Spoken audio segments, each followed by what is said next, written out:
오늘은 하늘문을 여는 기도입니다. 하늘문을 여는 기도. 네, 어제 어성경 읽어지네 늦게까지 마쳤는데도 이렇게 아침에 많이 나오셔서 너무너무 감사합니다.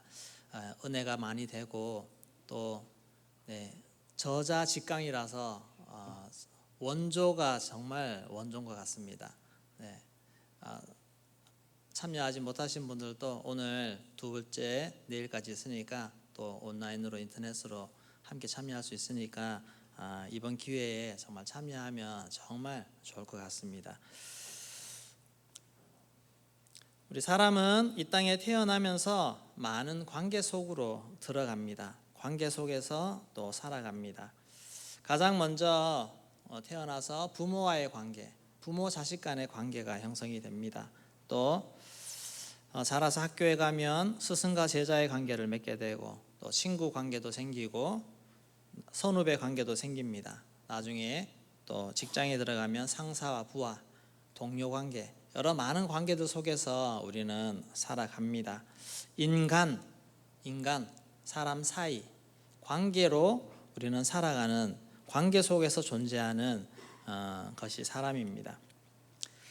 이런 좋은 관계들 속에서 우리는 서로 도움받고 도움을 주고 영향을 받게 되어 있습니다. 좋은 영향도 주지만 또 때로는 나쁜 영향도 받게 되고 모든 것이 관계 속에 얽혀 있습니다.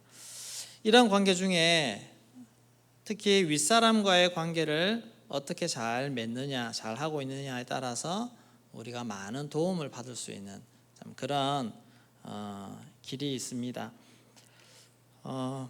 우리 집에서 오늘 가정에 가족 기도회 오늘 할 텐데, 부모님과 자녀와의 그런 관계 속에서 자녀들이 부모님에게 무언가를 원하는 것을 받고 싶을 때 보통 어떻게 합니까? 우리 자녀들은 때를 쓰는 아이들이 있습니다. 막 달라고 울며 불며 때를 쓰는. 그럴 때 여러분 확률적으로 따져봅시다. 때를 쓰며 덤벼들 때 부모에게 받을 확률이 많을까요? 내가 원하는 것을 받을 확률이 많을까요? 매를 받을 확률이 많을까요? 제가 좋은 방법을 하나 알려드리겠습니다. 우리 여러분 잘 들으세요. 부모에게서 좋은 것을 얻는 최상의 방법, 부모를 기쁘게 하라. 집에 가서 방청소를 딱 하십시오. 자기 방청소를 하고 설거지를 딱 해놓고 학교 갈 준비 엄마가 말 안 해도 미리 딱 해놓고 알아서 씻고 일찍 잠자리에 들고 엄마가 말하면 한 번에 네 하고 순종하고 공손한 태도로 부모에게 말하고. 자, 이렇게까지 하는데 부모 마음이 다친 부모 있습니까? 아이고 기특해라 하면서 막 부모 마음이 열리기 시작합니다. 그럴 때 엄마 하면서 얘기해 보세요. 속은 뻔히 보이는데 그래도 부모 마음이 일단 기쁘고 열리면 들어줄 확률이 훨씬 높아집니다. 확률이 높아집니다. 앞으로 이렇게 하세요. 대답이 없으세요? 앞으로 이렇게 하세요. 아멘 해야지. 시작.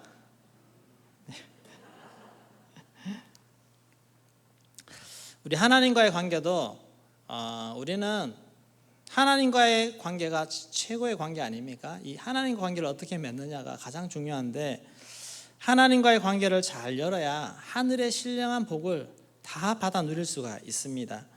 그렇게 하려면 마찬가지로 우리는 하나님을 기쁘시게 해야 됩니다. 하나님을 기쁘시게 하면 하나님이 우리의 마음까지도 다 열어주시는 그런 은혜를 주십니다. 근데 우리가 하나님 앞에 제대로 온전한 태도를 갖지 못할 때 하나님과 우리 관계가 막히게 된다는 겁니다. 오늘 하늘문을 여는 기도라고 제목을 정했는데, 우리가 하나님과 관계가 잘 열려 있으면 우리의 기도가 하나님께 너무너무 잘 올라가고 하나님으로부터 내려오는 응답도 너무너무 잘 된다는 것입니다. 그래서 우리가 하나님께 어떤 모습과 어떤 자세로 나아갈 때 하나님이 기뻐하시는가, 그 부분에 대해서 우리 살펴보고자 합니다. 첫째는 하나님을 의심하지 말라입니다. 하나님을 의심하지 말라. 이거는 수직적인 관계, 하나님과 나와의 관계입니다. 마가복음 11장 23절 24절 같이 읽어보겠습니다.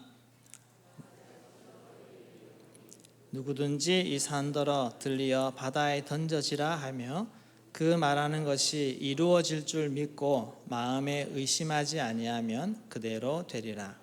그러므로 내가 너희에게 말하노니 무엇이든지 기도하고 구하는 것은 받은 줄로 믿어라. 그리하면 너희에게 그대로 되리라. 아멘. 예수님이 믿음의 기도를 가르치실 때 이 옆에 있는 산 보고 들려서 바다에 던져지라라고 말한다 할지라도 마음에 의심하지 않고 말하면 되리라라고 그렇게 말씀하고 있습니다. 이런 이 본문 가지고 여러 간증하시는 그런 분들의 간증을 듣습니다. 정말 주로 이렇게 요즘 시대에 정말 이 산이 좀 옮겨지면 좋겠다라고 그렇게 기도를 했는데, 어느 날 도로가 생겨가지고 산이 깎여가지고 없어지는 그런 일들, 또 아파트 단지가 들어서면서 그 산을 다 깎아버리는 그런 일들, 오늘 시대에 참 일어날 수 있는 그런 하나님의 역사라고 생각합니다. 그런데 그 당시, 예수님 당시 이런 중장비도 없고 사람들이 한 번도 저런 산이 옮겨지는 걸 보지 못한 사람들이 믿음으로 저 산더러 바다에 빠지라고 하는 그런 기도, 감히 할 수 있을까요? 아마 인간이 상상치도 못한 기도 제목일 것입니다. 하나님이기 때문에, 예수님이기 때문에 그런 기도를 예로 들을 수 있는 그런 정말 무지막지한 믿음을 필요로 하는 그런 기도가 아니겠습니까? 이런 것을 예로 드신 이유가 무엇일까요? 우리가 정말 어떤 상황 속에서도 우리가 기도를 할 때 가장 기본적으로 믿음을 가지고 기도를 해야 된다는 것입니다. 믿음을 가지고 기도하고, 때로는 버거워 보이고 정말 절망 속에서 내가 실나락 붙잡는 것 같은 그런 기도를 드린다 할지라도 그 속에 우리의 기본 정신은 믿음입니다. 내 이 기도가 하나님 들어주시겠다고 하는 의심 없는 믿음, 그 믿음으로 나아가기를 주님은 기뻐하시고, 또 그런 기도를 드릴 때 기적 같은 역사들이 나타날 수 있다는 것입니다. 이 믿음으로 하나님 앞에 기도하기를 소망합니다. 우리가 기도하고서도 이게 될까? 이런 마음이 든다면 이런 마음 물리치십시오. 그리고 이런 마음을 떠나보내시고 될 거야. 하나님이 역사하시면 언제든지 무엇이든지 된다라고 하는 그 믿음으로 기도하는 그 기본 자세를 우리에게 가르쳐 주시는 것입니다. 야고보서 1장 6절 7절 말씀 같이 읽겠습니다. 오직 믿음으로 구하고 조금도 의심하지 말라. 의심하는 자는 마치 바람에 밀려 요동하는 바다 물결 같으니 이런 사람은 무엇이든지 주께 얻기를 생각하지 말라. 믿음으로 구하고 의심하지 말라. 하나님이 기뻐하시는 마음은 추호도 의심하지 않는 마음입니다. 우리 하나님은 모든 걸 하실 수 있는 아버지 하나님 아닙니까? 그 하나님 앞에 나아가서 뭔가를 달라고 할 때 갸우뚱 하면서 하나님이 과연 들어주실 수 있을까라고 그런 눈빛으로 하나님 앞에 나아가면 우리 하나님 참 섭섭하실 것입니다. 하나님은 불가능함이 없지 않습니까? 그런 마음으로 의심 없이 하나님의 능력을 믿고 하나님이 누구신지를 믿고 믿음으로 담대히 구하시는 여러분 되시기를 소망합니다. 그럴 때 하나님이 기뻐하십니다. 저의 요즘 질문과 하나님의 말씀, 하나님 정신질환자도 고쳐주시나요? 정신질환자도 주님 고치시나요? 참 이런 마음이 많이 들더라고요. 그럼에도 하나님이 대답은 당연히 고치지. 내가 누군데 당연히 고치지. 너는 의심하지 말고 그냥 믿음으로 기도하라. 여러분 현실적으로 부딪혀 봤을 때 안 될 것 같은 그런 마음이 드십니까? 그럴 때 더 믿음으로 기도하시기를 소망합니다. 절대 의심하지 마시고 하나님께 불가능한 것은 없다는 그 믿음을, 죽은 자도 살리시는 그 하나님을 믿고 끝까지 믿음으로 기도할 수 있기를 소망합니다. 두 번째, 사람을 용서하라. 하늘문이 열리는 기도, 사람을 용서하라입니다. 이것은 수평적인 관계입니다. 아까는 하나님과 나 사이의 관계, 이제는 주변 옆 사람들과의 관계. 사람과 관계가 막히면 하나님과도 관계가 막히게 됩니다. 특히 누군가 미워서 그 사람을 내가 용서하지 못할 때, 그 미움이 내 안에 꽉 들어있을 때 그것 때문에 우리는 하나님과 관계가 막히게 됩니다. 우리 25절 말씀 같이 읽겠습니다. 서서 기도할 때 아무에게나 혐의가 있거든 용서하라.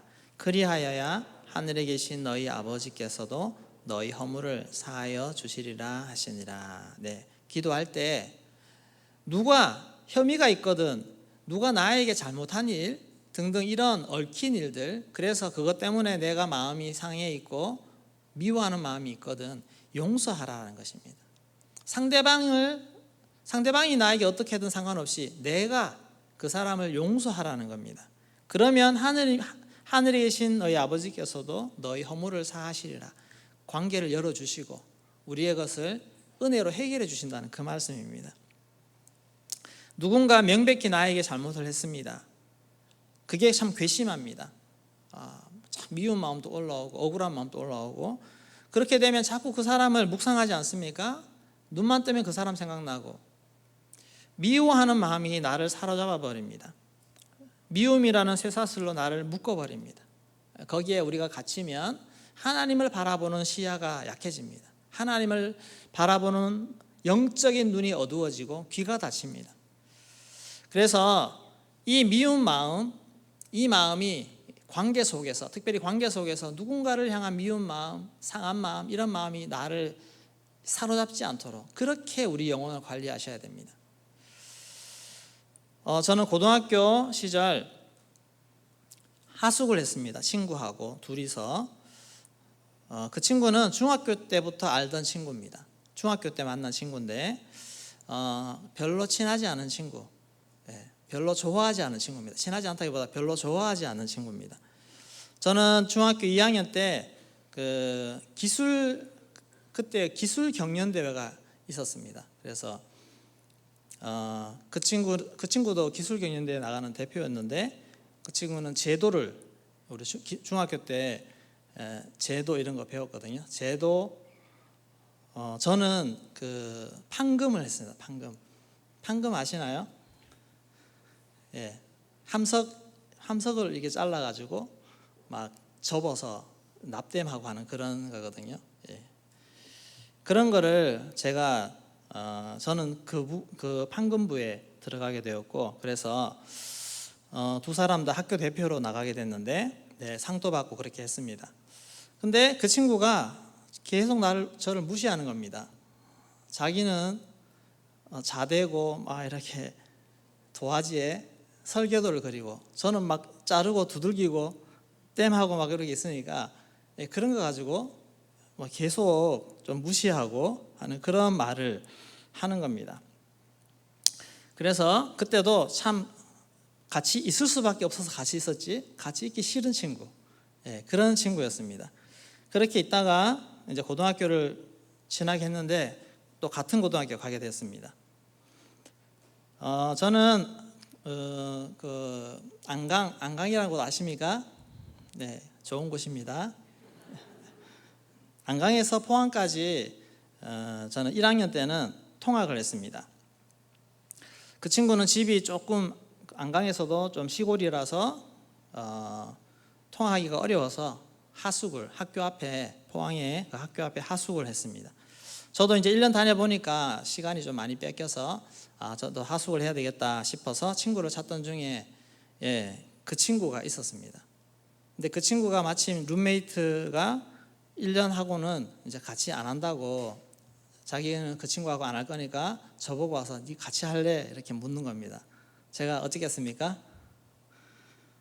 고민을 많이 했습니다. 이 친구하고 같이 살면 또 뻔할 텐데, 근데 뭐 다른 친구를 구할 수가 없었고 해서 그 친구 좀 변했겠지 생각하고 같이 하게 되었습니다. 마침 그 하숙집 주인 아주머니께서 교회 다니시는 분이신데 그 친구는 이미 한 몇 개월 전에 교회를 나가고 있더라고요. 그러면서 저도 덩달아 교회 같이 따라 나가게 되었습니다. 그 친구 때문에 교회 나가게 되었습니다. 근데 문제는 그 친구하고 계속 감정이 안 좋은 겁니다. 말투, 기질 여전했습니다.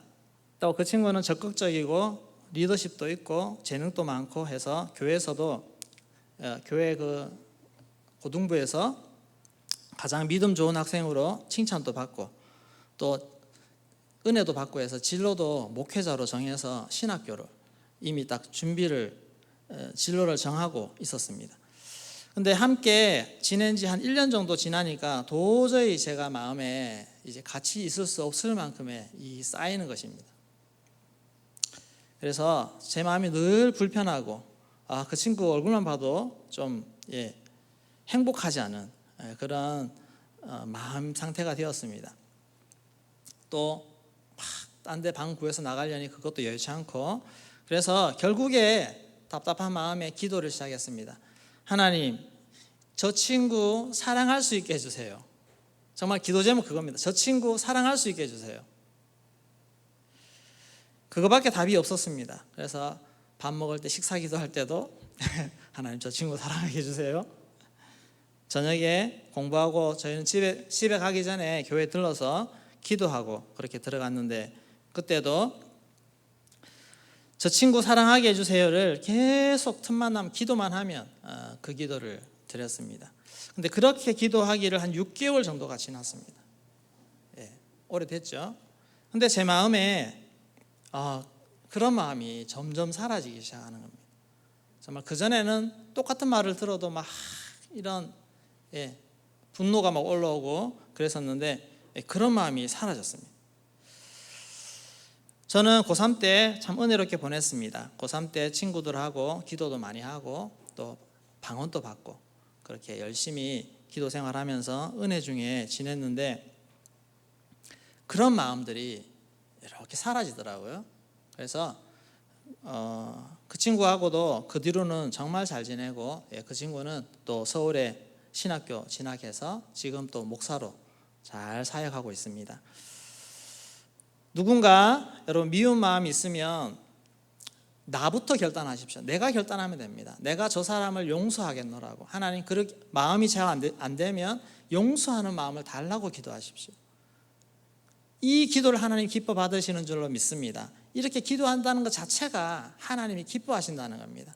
그러면 하나님이 우리의 마음을 만져주시고 우리에게 은혜를 주시고 그것을 너끈히 받을 수 있는 마음으로 변화시켜 주는 것입니다. 그렇게 기도하기 시작하면 하나님이 기뻐하시기 때문에 나에게 은혜를 부어주시고 우리 기도가 열리게 되어 있습니다. 그리고 더 깊은 은혜로 나아가는 그런 기도 하나님이 열어주실 줄로 믿습니다. 여러분 미워하는 사람 그대로 두지 마시고 하나님 저 사람 막 이렇게 막 토로하는 기도 물론 하십시오. 하시는데 기도할 때마다 토로하지 마시고 때로는 하나님 저 사람 용서할 수 있는 마음 달라고 그렇게 기도하면서 하나님이 기뻐하는 마음으로 나아가십시오. 그러면 하나님이 내 마음을 먼저 풀어주시고 또 관계도 풀어주시고 또 여러 가지 많은 영역들에서 열어주시는 은혜를 하나님이 주실 줄로 믿습니다. 사람에게 묶이면 하늘물도 많깁니다. 그러나 내가 먼저 풀면 하늘에서도 풀린다고 그렇게 했습니다. 모든 관계를 내가 먼저 풀어가는 그런 은혜를 누리시기를 소망합니다. 오늘 말씀을 정리하면 하나님과 관계가 열립니다. 하나님과 더 열리는 그런 기도를 드려야 되는데 수직적으로 하나님 앞에서는 의심하지 마십시오. 기도하면서 의심하지 마시고 믿음으로 구하십시오.